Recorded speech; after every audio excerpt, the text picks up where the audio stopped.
The coalition is comprised of 24 public and private partners. They include state and local officials, state legislators, labor unions, and businesses, and economic development interests.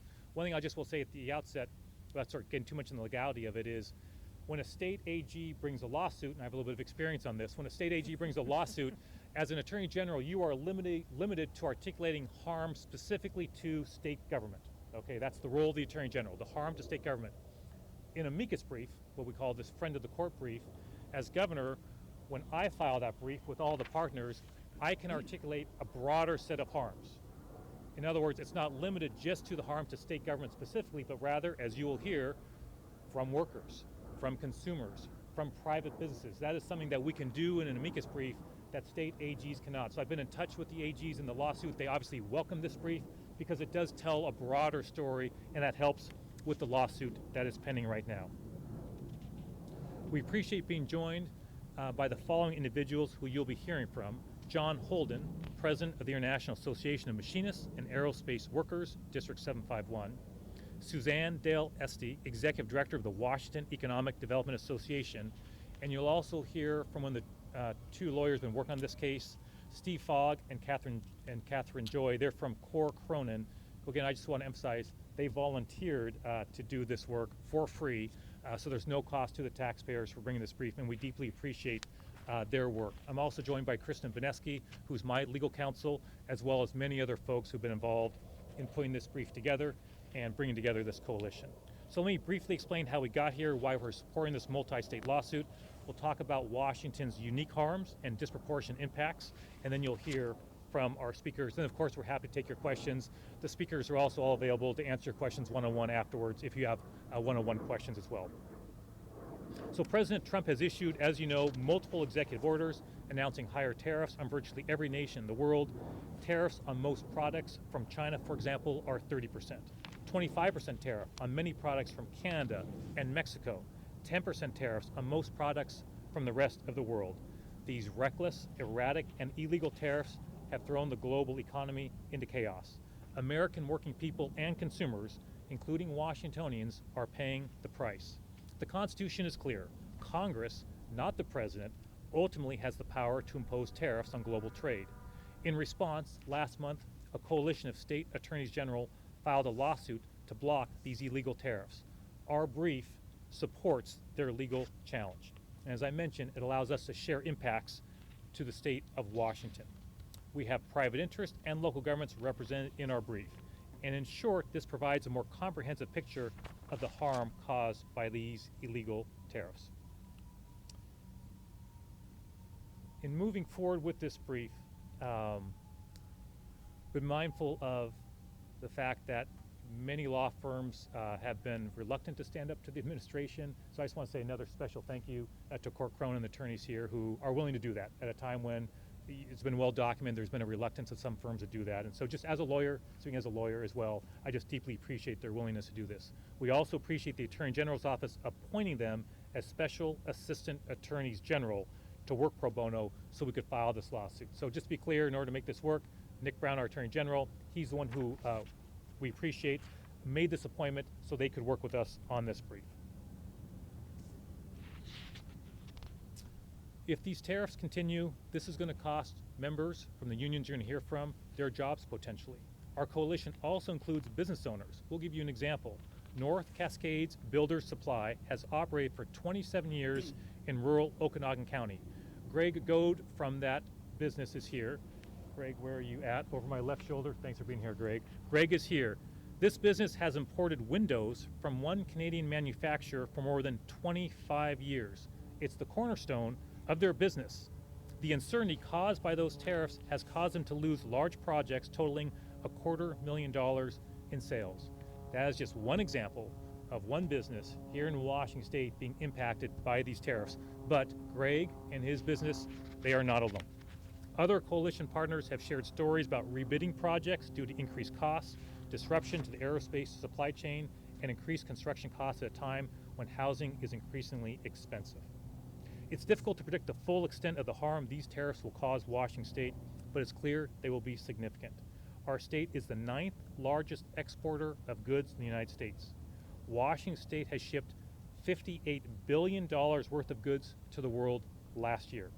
Nearly $120 billion in exports and imports flowed through Washington state ports last year.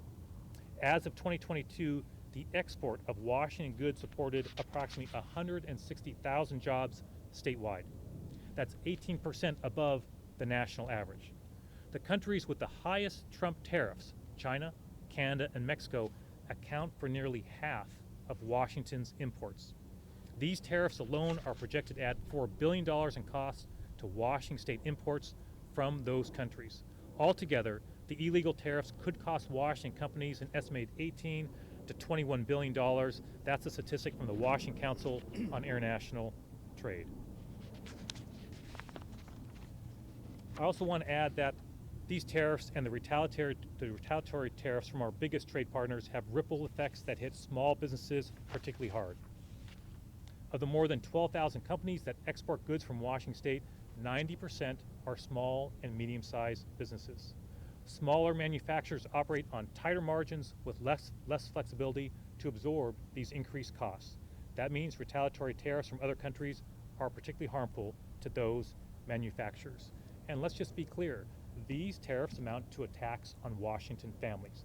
They will raise prices on everything from homes and electricity to coffee and children's toys. I also want to stress the uncertainty these erratic trade policies are causing for Washington businesses.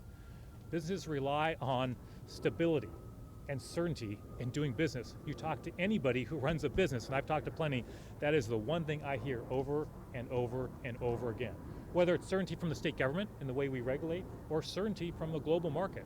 Certainty is what they depend on to operate their businesses. They need to be able to plan ahead, and these tariffs have really thrown all that into a state of chaos. I'm proud that in the face of that federal chaos, leaders here in Washington continue to work together to stand up for all Washingtonians. It's going to take all of us working together, and that's why I'm so pleased with this coalition coming together on a very tight timeline to file this brief and make sure that all of these voices are heard as this important case moves forward. So with that, I'm going to turn to our first speaker, and that again is John Holden. John? Thank you, Governor. Thank you, everyone. I am John Holden, president of IAM District 751. We represent thousands of workers in the aerospace manufacturing industry in the state of Washington. On tariffs, the IAM generally supports the use of tariffs to protect key industries, our workforce, and the communities that we live in. When trading partners undermine our key industries or key sectors of the economy, in our case, aerospace manufacturing, we must react. We must address illegal or unfair trade policy that undermines our ability to compete, and that's what Congress must do to step in and address that. It is Congress's job to take action in a strategic way, along with other critical actions to support the goal of onshoring manufacturing capacity and capability. Tariffs aren't enough. Tariffs must be accompanied by real investment in infrastructure, incentives, and workforce development policy that work to build capacity, infrastructure, and the workforce at the same time. This is why Congress must be engaged in any discussion on tariffs.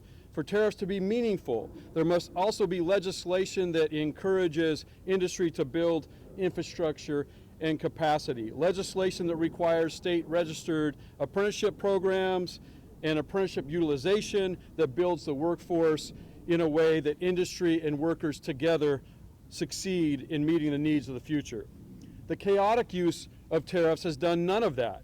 There is no plan on how to increase manufacturing capacity and capability in aerospace manufacturing or in the supply chain. The supply chain in the U.S. and Canada move work back and forth in an integrated fashion. The workforce in the U.S. and Canada benefit from their ability to unionize and bargain for better wages and benefits. These tariffs, however, used in this way, have a great potential to hurt the aerospace industry and the workers who have contributed to one of the most important sectors of our economy. This is simply an imposed tax on families and the working class. Tariffs used in this fashion don't protect key industries or markets. It doesn't build more manufacturing capacity or the capability of the workforce. It simply raises the cost of living for Americans. This takes well thought out action by Congress that leverages many interlocking principles: apprenticeship, permitting, incentives, funds for infrastructure that, when applied appropriately, we all succeed. Congress must evaluate and must engage in this to be successful. Thank you.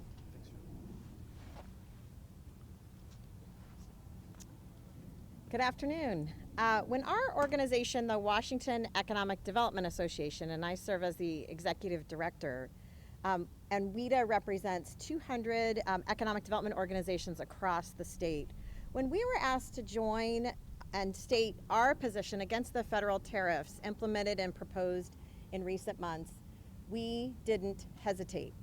We had been hearing alarming concerns about the federal tariff proposals from economic developers who had been hearing from their local businesses, large and small. They were initially concerned about all of the uncertainty and turmoil that had been created and the impact on their operations, supply chains, and growth strategies. So the Washington Commerce Department, under the leadership of Director Wen and Assistant Director of the Office of Economic Development and Competitiveness, Grace Yu, is with us today. And other economic development organizations, they hustled and rapidly created resources, workshops, and toolkits to help businesses understand and navigate through the dramatic changes in global trade policy.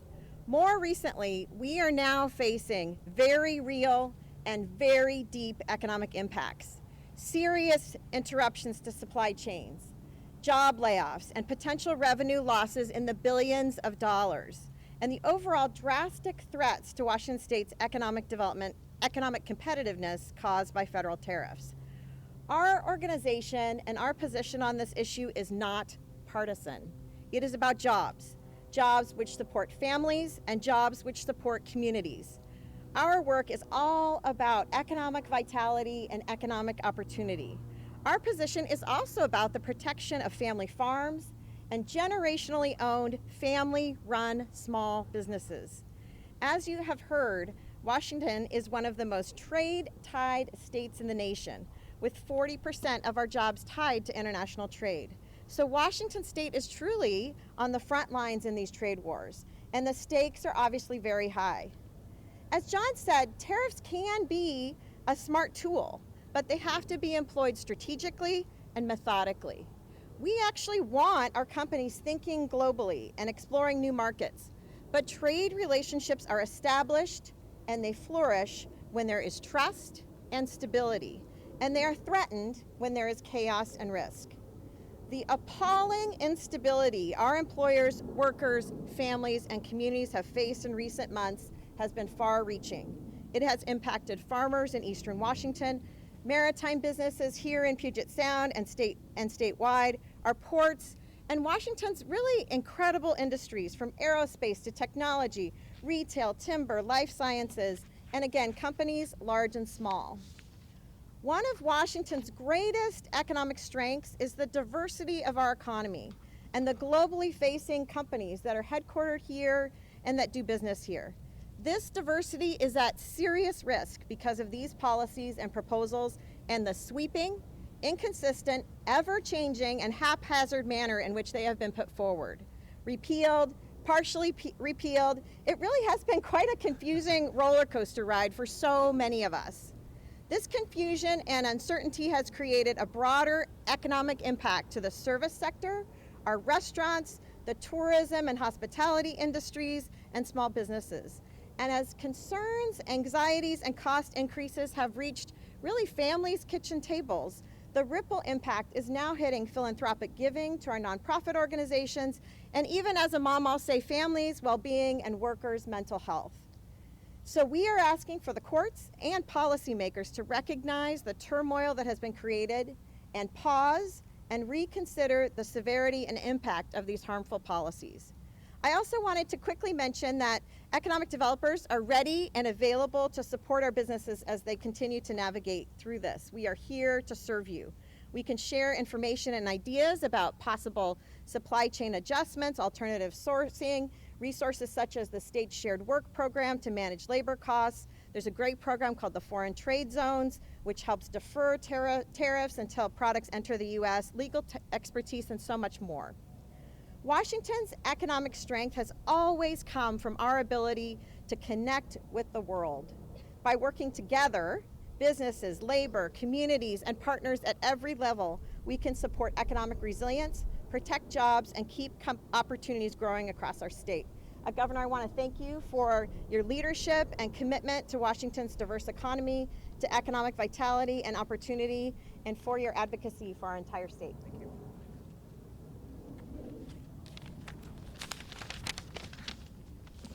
Good afternoon. My name is Steve Fogg. I am a partner at the Seattle law firm Core Cronin, and Ms. Joy and I were very happy to contribute our efforts for free, we call that pro bono, to this very important effort. Look, these tariffs are crippling our state. There's massive economic cost. It wasn't hard to put together a coalition here because everybody feels it across the state. On top of that, there's no question that these tariffs are unlawful and quite literally lawless. It's Congress. It's just black letter law, you know, day one of law school. It's Congress, not the president, who has the authority to impose tariffs. And it was important for the Court of International Trade, which is already hearing from attorney generals and other folks across the country, for them to hear about the impact this has had on our state. And it was important to my law firm and to me as a lawyer to contribute to this effort. I think that it's quite clear that we are living in the grips of a lawless administration. And as Judge Kuhnauer, federal judge here in Seattle, said recently when he was faced with an equally unlawful executive order just a month or two ago about birthright citizenship, he said the question people are going to ask is, where were the judges and where were the lawyers? And I've told Governor Ferguson, who certainly when he was the AG, we have done battle before, right? I respect Governor Ferguson. He was a very aggressive attorney general, but when it comes to this, I told him that our law firm stands for the rule of law. And in these times, which as a guy who's been practicing law for 35 years, I view it as an emergency. There are lawyers across the state, across the city, not just my firm, that are happy to do whatever we can to stand up for the rule of law. So, what I view as our very small effort here is that we've contributed our time and our expertise, Ms. Joy and I, at no cost to the taxpayer, to get this brief and to get the views of these folks in front of the Court of International Trade. And we're going to do whatever we can, follow this case, anything else we can do to stand up for the rule of law. Thanks. Thanks, Steve. Thanks to all the speakers, and we're happy to take your questions. And so, who wants to fire away first? Governor, are you Yes. worried about the combined impacts of the tariffs and the taxes you signed yesterday? I'm worried about everything when it comes to state government and our ability to provide core service to the people of the state of Washington, potential looming cuts from the federal government, set aside the tariffs. So I think in the press conference yesterday when we signed off on the budget, we have our own internal challenges with our budget, but we have some significant challenges coming ahead. The looming federal cuts that could literally cost us billions of dollars, and I think I also mentioned yesterday tariffs as another example. And I mean, you heard from everybody, right?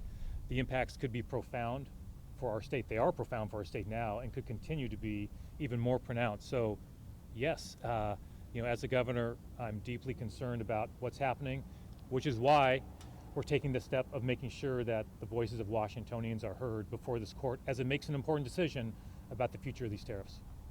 Yes? You mentioned the unlawfulness. This has been a White House that hasn't necessarily listened to that report. Yeah. Also think about Congress's role in this. They have a bill that hasn't really moved that would reassert their authority. Does that hurt their chances if this lawsuit bluntly won't change it? So I'll repeat the question just so everybody here could hear it as well. So I think the question went to, hey, the president has in the past not always followed court orders. Hey, will this lawsuit change anything, even if successful? And sort of the role of Congress, I think, was in there as well. Look, don't get me started on Congress abdicating its authority. I'm a governor, not a member of Congress, thank God. But look, history will judge Congress. Okay, history will judge Congress. I've got to focus on what I can control or have an impact on. And so when it comes to this case, yes, that if the court goes the way we all hope, that and shuts down these legal tariffs, yes, I'm optimistic that the administration will follow that order. But there's no guarantee. I mean, I find it hard to believe I'm standing in front of a group of people saying I can't 100% guarantee a president is going to follow a judicial order. But I feel reasonably confident that they would in this particular case for these tariffs. And but to that point, I will also add that I just appreciate everybody who stepped up to join this. You know, we do live in a time where a lot of folks don't want to poke up their head and take on the administration. I hear from folks all the time who say, hey, Bob, I think what you're doing is great on something, but I just can't join that. We just can't be out there.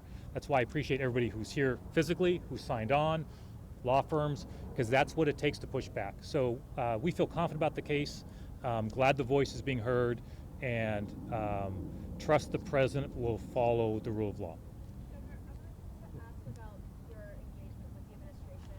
If anyone on your team or anyone has spoken with anyone on the president's team on maybe kind of a constructive, persuasive argument in addition to this legal argument, because we've seen others, we've had governors, Governor Hochul in New York, Governor Whitmer, also engaging with the administration on different issues, and if that's part of your strategy as well, and if not, what that means for Washington State, because we know this is also a very retaliatory position.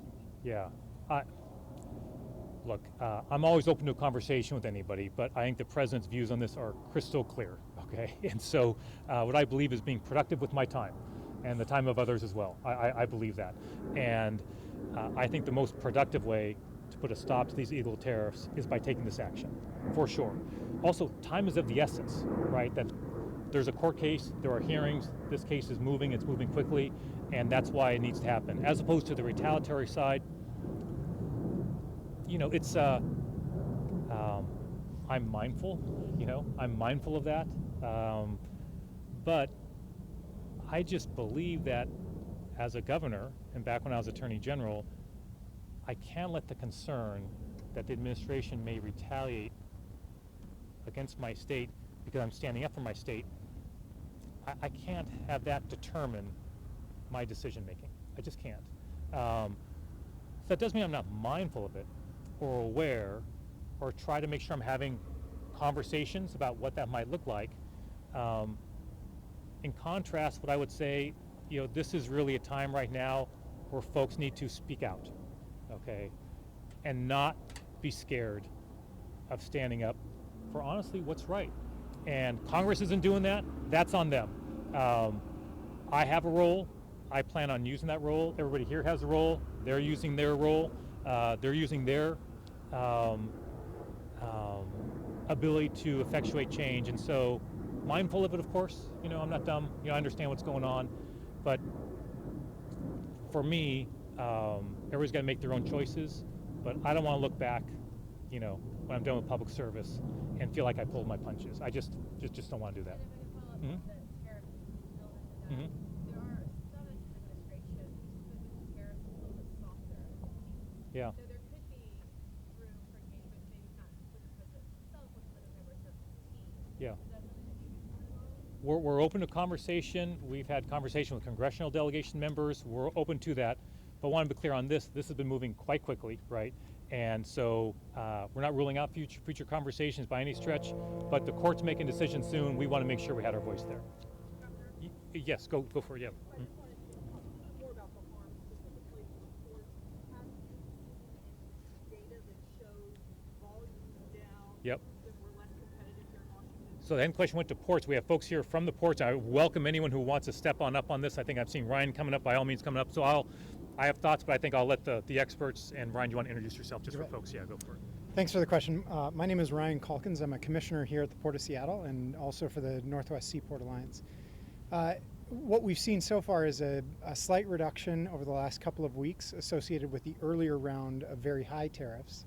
We're now seeing a rebound in forecasting for the next few weeks as businesses who are attempting to backfill what was drawn down in inventories over the last few weeks during that very high period of tariffs against China in particular, that they're starting to rush orders to the U.S.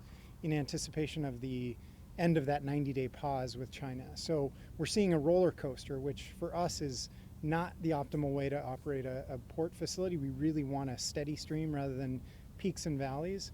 I want to give a shout out to the workers here, the longshore workers who are represented, the rail workers, the truck drivers, who are the ones that operate these ports. That's very hard for them too.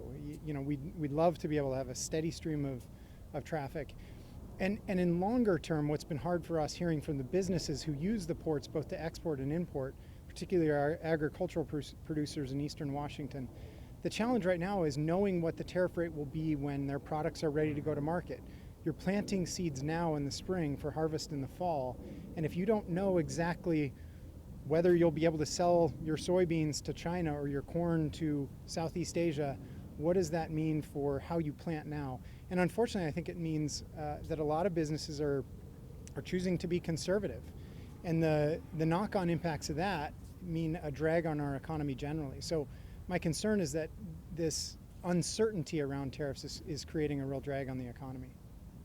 And it's just to echo that, that is, I think I alluded to it earlier, right? And thanks for those comments, Ryan, is that consistency, whether you're a worker, whether you're a business, it's imperative, right? It is imperative to have that so you can make those choices that you're looking out to the future. And a day doesn't go by where I don't hear that concern from somebody, a worker, a business, right? Someone in Washington State. And those impacts can just be, to your point, folks got to look inward a little bit and be a little more cautious, and that has ripple effects throughout our economy. Somebody over here had a question as well, so yeah. Yeah, Governor Newsom instructed his administration to kind of look at strategic partnerships, ways to kind of Yep. get around. I don't know, are you looking into anything? Sure, yeah. Well, I just had a conversation with the ambassador to the United States from the United Kingdom. For example, that's the meeting I had just before stepping out here. So I can assure you for all these conversations, whether with ambassadors from other countries, of which I've had a number already, tariffs is always a conversation point. And we often have our own relationships with those countries, right? And each of those conversations is seeking to sort of redouble those efforts, look for more opportunities. So that is true with conversations I've had with individuals representing the United Kingdom, Canada, Mexico, Finland. You get the idea. Every single one of those conversations, that has been a common theme throughout is, hey, how can we work together despite what's going on at the federal government, which is discouraging as a governor, right? That we're fighting the headwinds of the federal government right now in these relationships that have been strong trade partners for many, many decades. But that is a reality, yes. Yes. Wondering if Ryan was also going to address the impact on workers Absolutely. So we have workers here. If anybody wants, I think the question went to either port commissioners or to workers or longshore folks. They want to talk about the impacts. Mark, thank you. If you don't mind just introducing yourself, it would be great. Thank you. I'm Mark Elverson with Local 19 Seattle, ILWU International. We're down about 10 or 20% for container volume right here in Seattle. We're hoping that the tariffs end here in a couple days and we can go back to normalcy. Like they said, we need consistent work in the Port of Seattle, Port of Tacoma. That's what we need. As for the farmers and stuff, that's what we're worried about. Our wheat dock out there, what they're going to plant, soybeans, corn, wheat. That's the same problems that we need. We just need a straight, truthful answer from the presidency. Thank you. Anybody else want to add on that? Yes. Potential job losses, one of the factors. Has there been any actual job loss from the tariffs so far, or anything that you've seen? Do you mind? Sorry, the plane caught at the very end. Can you repeat the second half? Evidence that there have been people who have lost their jobs from the tariffs? Has there been evidence of people who've lost their jobs? Well, you just heard from, hey, that things are down across the board, right? I think you're from all the speakers of that. So that's a reality we're facing. Businesses have to tighten up. They don't have the certainty. They're having to make difficult decisions on investments and employment. So, and that's only going to continue if these go forward. So the impacts are significant for us. Welcome anyone if they want to add to that. But I think that's pretty clear that we're experiencing that.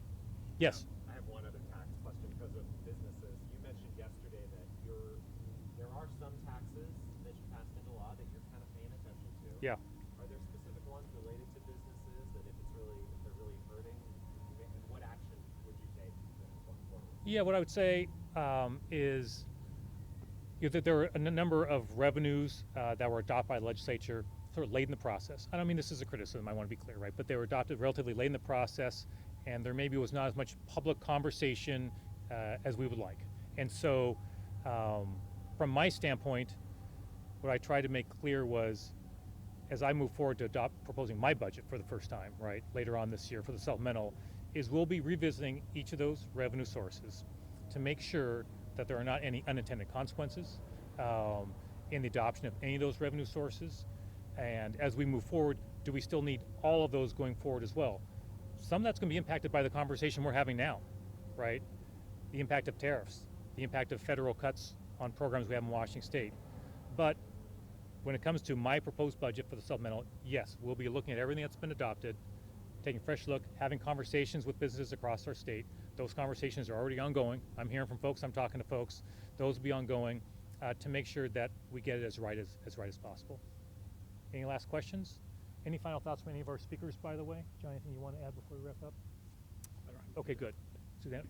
So I just want to conclude. We're happy to stick around for questions you might have one-on-one. I just really want to say thanks to all the folks who really joined this coalition. As this case goes forward, we heard from some folks who want to join, but just the deadlines were very, very, very tight. We may literally amend this brief later on as the case goes forward because of just the big interest we heard from so many.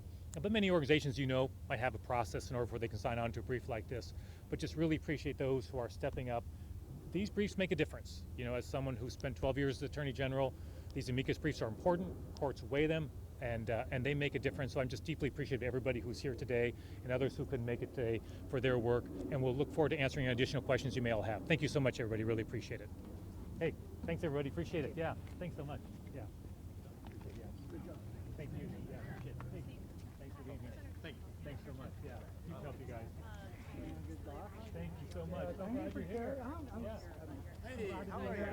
I didn't realize you were standing right behind.